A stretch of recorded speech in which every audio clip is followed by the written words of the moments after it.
So I think one of the questions that we get the most, whether it's me, Adam, Rick, whoever it is what is NIL? How do these guys earn money? If you donate to the final 2%, how do these guys end up actually getting that money? All of those things that I think the transparency of NIL, it's happened so fast that the details maybe have kind of gotten lost in the wind, and that's why we have Seth up here. So Seth, if you could maybe just introduce yourself real fast, talk about what you do for people that don't know you or maybe have only heard from you over a phone or a computer, to just kind of introduce yourself, and then we'll get into some NIL things that I think everybody here would like to know. Okay. Seth Breitenstein, I'm our Associate Athletic Director. I'm in charge of all fundraising for athletics, so all 19 of our varsity sports. That would be the All for One Fund. And I'm also the liaison to our Final 2% collective from a fundraising standpoint. You guys covered a very, very deep and very, very talented roster. And to go into that a little bit more, a lot of that is NIL. A lot of that is NIL, but in our basketball hallway, they talk about this 90-10 rule. So 90% of the recruiting is still the exact same thing that we fell in love with, right? Like, Xavier, you're going to come to an elite education. You're going to have professors who care about you. You're going to be on a small college campus where you are both the starting quarterback at Ohio State and the starting point guard at Xavier, if that makes sense. You are going to come to a campus community who cares about you. You play in front of 10,000 people every single game. It doesn't matter if it's 9 o'clock on a Tuesday, which thank you to everyone out there. But the 10%, that comes down to NIL, and that's a new thing that we've tackled. We're in year 3 essentially here, and if I can go back to year 3, what makes Xavier different, and you can see it play out. So 2 years ago, we had a Sweet 16 team.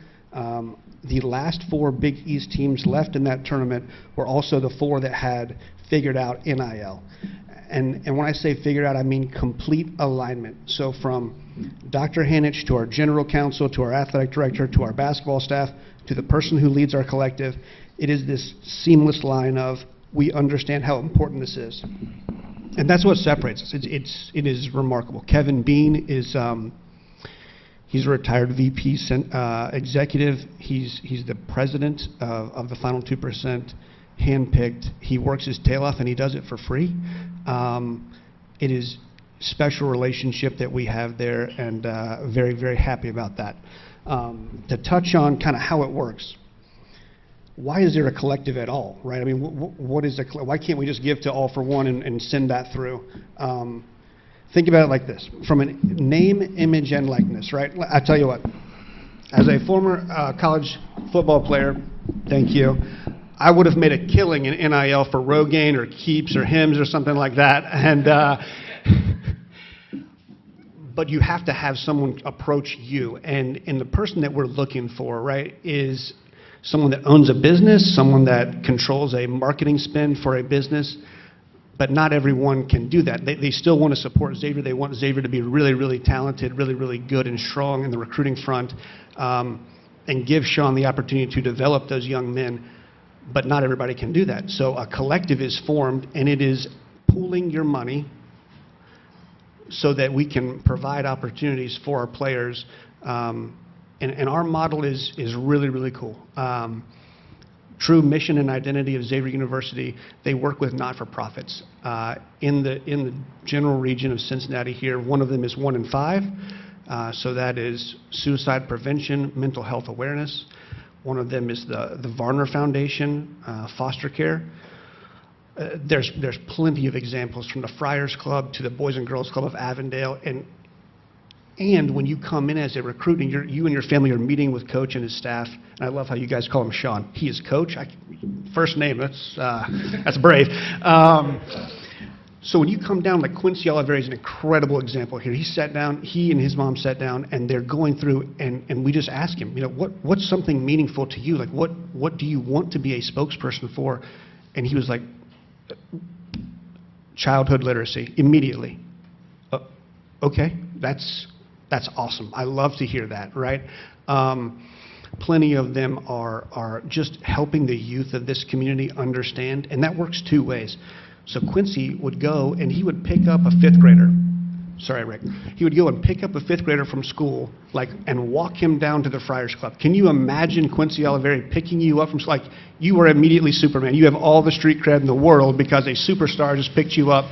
They're going to walk you down to the Friars Club. We're going to spend an hour doing homework. We're going to spend an hour, like, talking about how to read, what do you need to work on, mathematics, whatever it may be. And then we're going to spend the next hour working on, like, dribbling with your offhand or shooting.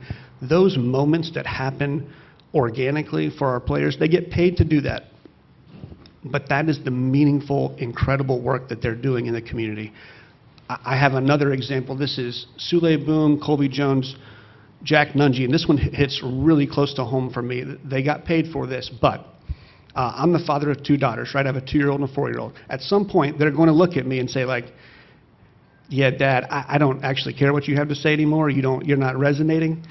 Those 3 guys stood up in front of a room of 20 young women between the ages of 12 and 14, and they talked about, like, bullying on social media. They talked about, when I miss a free throw and 100,000 people blow up my Twitter feed or my Instagram, where do I go? What's a safe place for me? Who are teammates that I rely on? Or where do I go? And for those 12 to 14-year-old young women, they were dialed in. And that hour-long conversation meant more to them and their parents. Like, I can't have that conversation with my future 12-year-old daughter because she's not going to listen. But when Jack Nungy, this larger-than-life personality, is having that conversation with them, it resonates and it means something. And I just want you guys to know that's the work Final 2% does and the opportunities they provide for our student athletes so they can get paid, yes. But it is an extension of the mission of this university, and I'm very proud of that work. So I think, Seth, the natural question to ask would be, if somebody here would say, I know a large part of the campaign would be monthly recurring donations, right, to the Final 2%, which is Xavier's NIL collective, that somebody might say, I'm giving $30 a month, but I know somebody else is giving, a lot more money with a few more zeros. Does my $30 a month matter? What would you say to that? A resounding yes. If I could scream it, you want to stand on the table and say yes, I will. And the birthday boy back here asked, how are we doing, right? Look, you can tell how we're doing. This is an incredibly talented and deep roster. We're doing good. We're doing good. And I get asked all the time, like, what's the number? What's the number? And GC will kill me for saying this, but like $100 million a year, it's endless. And I don't mean that to be, hyperbole, but we're not going to spend all that, obviously, but to give our coaches the opportunity to hit at a very high level and to go have those recruiting conversations and know what you have from a roster management standpoint is really, really important. We are doing good. We want to do great. We want to take it to the next level. I'd say we're probably, if there's 11 teams in the Big East, we're probably right in the middle. And we get some really talented young men here and young women because they want to be developed by the coaching staffs that we have. Billy Chambers is going to do an incredible job, and obviously Sean Miller he's elite as a coach. So when we get, let me back up a little bit, Paul. Year one, we did good. We had about 25 people that came in at what I would call a major gift level, and that got us up, started, and everything was already in line. Like, the structure was in place for us to be really successful. Year two, we doubled that. We had about 40 people at the major gift level, but then we started to get those reoccurring gifts, and we dipped into about 100 people. And if you're out there right now in this room, thank you so much. If you're listening on the podcast, watching on the podcast, thank you so much. It is incredibly meaningful and impactful. Year three, we're up to 60 at the major gift level, and we have around 325 people that are doing these reoccurring gifts. That's what's getting us to good. And if you take that number, 350-ish, plus 2,800 members of the All for One Fund, you're just north of 3,000 people, okay? That represents less than 4% of our living alumni base. So we're in a good spot, and we're just barely scratching the surface. That's what makes me so excited about where we can take this. Like, we are here, with the sky is the limit. We haven't tapped into all of our resources yet, and that's going to get to, Paul, I think what you were asking about. October, we're going to launch, chosen by Coach Miller himself, the All-In NIL campaign. We're going to reach out to people with a solicitation, with an ask. It'll be part educational, but more than anything, explaining that we need your help. And Paul, we need your help at $10 a month, at $25 a month. And we're like, I don't make a ton of money. I chose to work in college athletics, and not on the money-making side, but on the administrative side. But for Tracy and I, $25 a month is 83 cents a day, and that's something that we feel very comfortable about. And I love the work that those young men and young women are doing in the community, and I love that it gives Sean Miller the ammo and his staff the ammo to go out and get absolute dudes. Because I'm a very competitive person. If they're going to keep score, I want to win. And so mid-October, All-In campaign will launch. The idea here is take that 4% of the living alumni base. What happens if we double it? Like we get to 8% of people that are doing $10, $25 a month. What happens when we get to 10%? Like, let's get this thing going. Let's just hit the launch button on this rocket. One of my other big points that I wanted to make sure we hit on before we take questions from all of you is the Musketeer points and the all-for-one level. I know that's been something that a lot of people have asked. Maybe the most asked question is, I want to be able to give to the NIL, I want to be able to give to Final 2%, but I don't get Musketeer points for it, so I'd rather give to AFO. Yep. What is the update on that?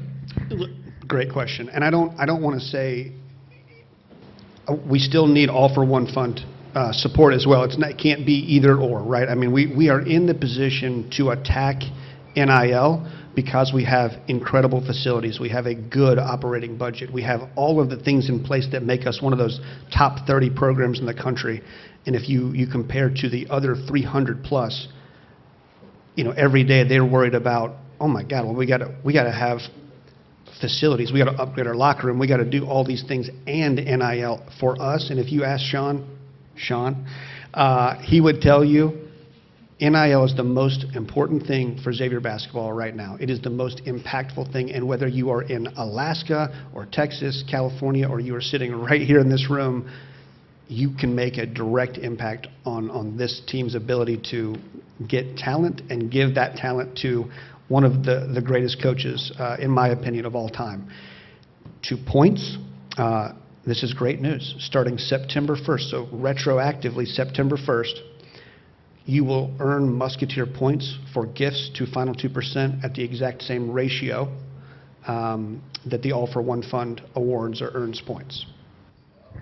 Yeah, I mean, I think you can hear that. That's definitely news that people have been waiting on for a while. And you and I, when we were kind of sitting down talking about this, you were asking me, what are questions that you have? Because, I mean, to be transparent, there are a lot of things that I think about or I get asked that I'm like, I kind of point back to you, and I try to do the best I can. But when you said that, I know that that's something that people have probably asked you for a long time, and that's definitely big news.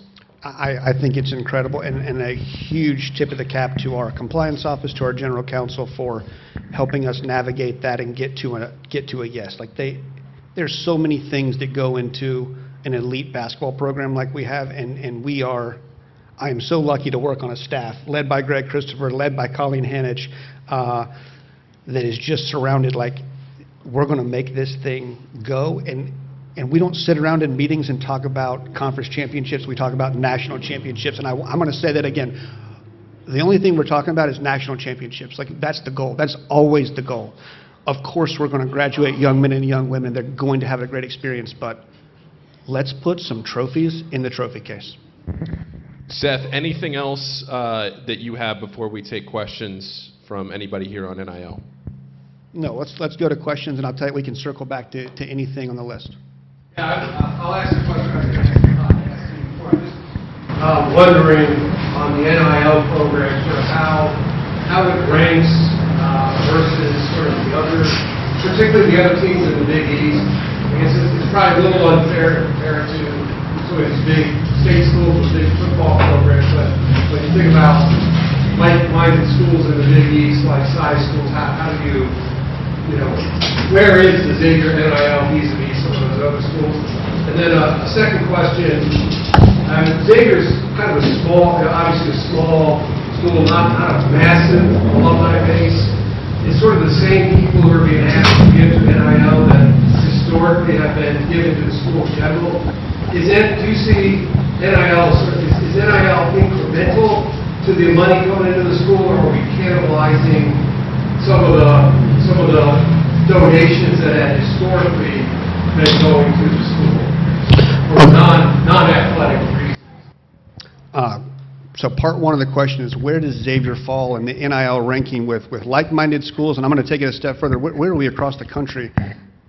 Across the country, I think we're in the upper third. In the Big East, a basketball-centric conference, we're right in the middle. And we need to hit the gas pedal and take that up a notch. I also believe we, Xavier University and the Big East Conference, are incredibly well positioned. There is a power two. It's not a power four. It is the SEC and the Big Ten that have separated themselves from a revenue standpoint. If you are the ACC, the Big 12, you have to worry about your basketball program and this giant resource-sucking entity that is football. We slide right in there at third because we're not putting resources to, in many cases, an anchor that's going to drag your school to the bottom. Beyond that, part two are gifts to NIL, are they additive or are they canceling out gifts that would normally come into the All for One Fund or the university as a whole? And I should not be surprised. Xavier University, Xavier alums are so incredibly generous. No. No is the answer. It's always been, if I'm giving $100 to AFO every year, I'm going to also do another $100 to NIL. And I cannot say thank you enough for that. But where we need to get to, and I mentioned this before, is take that 4% of people that are on an annual basis stepping up. We have got to take advantage of our volume of people. Yes, we're not a large alumni base, 75,000 living alums, but we got to hit at a much higher mark than 4%. And if you're watching this right now, having a beer in California, like, this is your call. I'm going to do my $25 a month. I'm going to do my 83 cents a day because I can help immediately and right now. Yes, the handsome gentleman in the back. So you get all these donations year after year, you raise money. You're obviously, like, is a percentage of that, are you putting that into like a high yield money market account, or what are you doing? Because you're not like, hopefully it's not a situation where you're spending everything you had year over year and it's starting at zero, or you kind of like stockpiling and building up like a war chest type thing. So Adam's question was, are we, what we raise, are we spending all of it? And the answer is no, we're not. In a perfect world, you get to it, you have a surplus that is invested. Yes, it is invested, and it continues to grow because that war chest is so important. And more than anything, we were for the first 2 years like what I'd call paycheck to paycheck. I mean, we would raise it, we would spend it. We would raise it, we would spend it. We've hit the gas pedal a little bit to better position ourselves, and what we really want to do is just lay on the gas pedal, right? Because giving the coaches understanding what they have on the front end allows them to go out and have really, really good conversations with a prospective student athlete and their family. Anything else? Good? All right. BJ? Yes. Guys, I would just like to talk a little bit about some stuff that both Dana's is doing with association with the final 2% NIL. We were just at New Riff yesterday picking out our single barrel pick for something called the Rafter Series. It is going to wind up being a single barrel bourbon from New Riff that each barrel that we buy is going to have an etched on the bottle uniform of someone that is in that has had their jersey retired. So this first one is going to be David West. Should be coming out in, let's see, September, mid to end October. There's going to be 3 different levels to buy. $100 just for a bottle, $150 for a bottle and a very unique David West playing card, and then $250. David is actually signing a very limited number of those playing cards. So this will be done hopefully twice a year, maybe more depending on how well they go, but it'll be a series where you'll lay the bottles next to each other and you'll see West and you'll see Larkin and you'll see Hill and Grant and Blewett and Osterkamp and all of them. He's in a Raptors at Dana's, not at Cintas. Totally different.